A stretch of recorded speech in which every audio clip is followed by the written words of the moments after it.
जय श्री कृष्णा। आप सभी का स्वागत है मेरे YouTube चैनल गोपाल दीवानी में।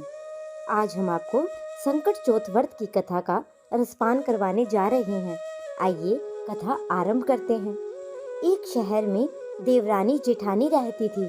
देवरानी बहुत ही गरीब थी और जेठानी बहुत अमीर थी। देवरानी हमेशा गणेश जी का पूजन और व्रत करती रहती थी। देवरानी का पति जंगल में लकड़ी काटकर बेचा करता था और देवरानी घर का खर्च चलाने के लिए जेठानी के घर का काम करती थी और शाम को बचा हुआ खाना लेकर जाती थी। माघ महीने में गणेश जी का व्रत संकट चौथ देवरानी ने रखा। उसके पास पैसे नहीं थे, इसलिए उसने तिल व गुड़ लाकर तिलकुटा बनाया और पूजा करके तिल चौथ की कथा भी सुनी। इस पर जेठानी के यहाँ काम करने चली गई। सोचा शाम को चांद को अर्घ देकर जेठानी के यहाँ से लाया खाना और तिलकुटा खाएगी। शाम को जब जेठानी के घर खाना बनाया तो उसकी जेठानी व्रत होने का कारण सभी ने खाना खाने से मना कर दिया। अब देवरानी ने जेठानी से बोला, आप मुझे खाना दे दो जिससे मैं घर जाऊं। इस पर जेठानी ने कहा, आज तो तू किसी ने भी खाना नहीं खाया, तुझे कैसे दे दूं? तुम सवेरे ही बचा हुआ खाना ले जाना। देवरानी उदास मन से घर चली गई और देवरानी के घर में पति बच्चे आस लगाए बैठे थे कि आज के त्योहार है और इसलिए कुछ अच्छे पकवान आदि खाने को मिलेगा। लेकिन जब बच्चों को पता चला कि आज तो रोटी भी नहीं मिलेगी तो बच्चे रोने लगे। उसका पति भी क्रोधित हो गया और कहने लगा कि दिन रात काम करने के बाद भी वह 2 रोटियां नहीं ला सकती और वह बेचारी गणेश जी को याद करती हुई रोते रोते पानी पीकर सो गई।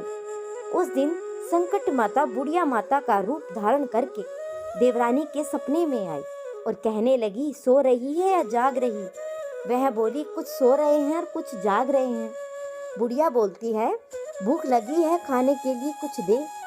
देवरानी बोली, क्या दूं? मेरे घर में तो अन्न का एक दाना भी नहीं है। जेठानी बचा कुचा खाना देती थी, आज तो वो भी नहीं मिला। पूजा का बचा हुआ तिलकुट छींटे में पड़ा है, वहीं खा लो। और संकट माता ने तिलकुट खाया और कहने लगी, नी मटाई लगी कहाँ निपटे। उसने कहा, यह खाली झोपड़ी है, आप कहीं भी जा सकती हो, जहाँ से इच्छा हो वहाँ निपट लो। फिर से कट माता बोली, अब कहाँ पहुँचूं? अब देवरानी को बहुत गुस्सा आया। उन्हें कब से परेशान किए जा रही थी, सो बोली, मेरी साड़ी से ही पोंछ लो। देवरानी जब सुबह उठी तो वह देखकर हैरान हो गई। उसका पूरा घर हीरे और मोतियों से जगमगा उठा। उस देवरानी जेठानी के काम करने नहीं गई और जेठानी ने कुछ देर तो राह देखी, फिर बच्चों को देवरानी को बुलाने भेज दिया। जेठानी ने सोचा कल खाना नहीं दिया था, इसलिए शायद देवरानी बुरा मान गई है। बच्चे बुलाने गए तो देवरानी ने कहा, बेटा बहुत दिन तक तेरी माँ के यहाँ काम कर लिया। बच्चे ने घर जाकर माँ से कहा, चाची का पूरा घर हीरो और मोतियों से जगमगा उठा है। जेठानी दौड़कर देवरानी के पास आई और पूछा, यह सब कैसे हुआ? देवरानी ने उसके साथ जो भी हुआ वह सब कुछ कह डाला और उसने भी वैसा करने की ही सोची। उसने भी संकट चौथ के दिन तिलकुटा बनाया और रात को संकट माता उसके भी सपने में आई और बोली, भूख लगी है, मैं क्या खाऊं?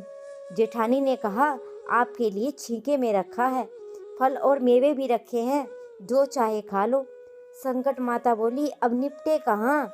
जेठानी बोली, मेरे इस महल में कहीं भी निपट लो। फिर उन्होंने बोला कि अब पहुँचूं कहाँ? जेठानी बोली, कहीं भी पहुँच लो। सुबह जब जेठानी उठी तो घर में बदबू गंदगी के अलावा कुछ भी नहीं था।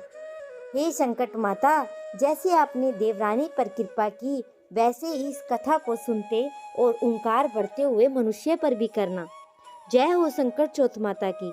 अगर आप सभी को यह कथा पसंद आई हो तो मेरे चैनल को सब्सक्राइब करें, वीडियो को लाइक करें और कमेंट में जय श्री गणेशा अवश्य लिखें।